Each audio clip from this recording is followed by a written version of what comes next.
Yan, may mga tanim tayo dito, mga pitsay. Yan. Ang ganda na ng tubo. Bali hindi ako nag-spray nito. Buti naman at walang mga insekto. Walang ganong kagat ng dahon. Kaunti lang. Oh. So hindi tayo nag-i-spray.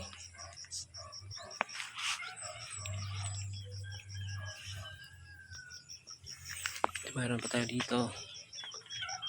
Ayan.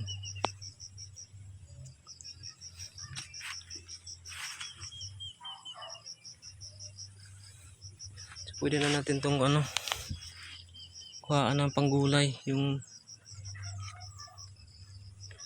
mga unang dahon. Mayroon pa tayong maliliit pa. Oh.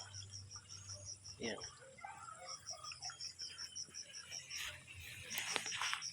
Saka dito mayroon pa rin. Yan ang aking pitsay.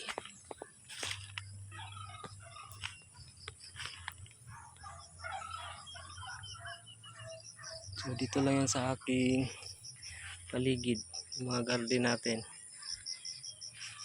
May mga bago nating tanim na sibuyas. Sibujing sa Bisaya kung tawagin.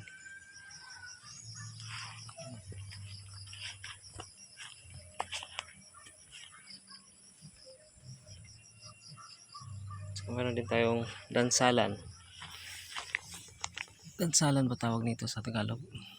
O sa Bisaya day. Ayan. Bagong tanim natin din to.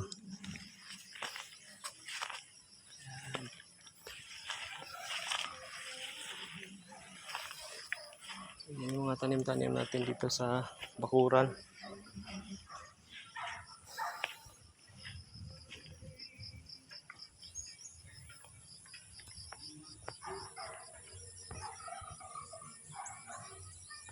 Thank you for watching.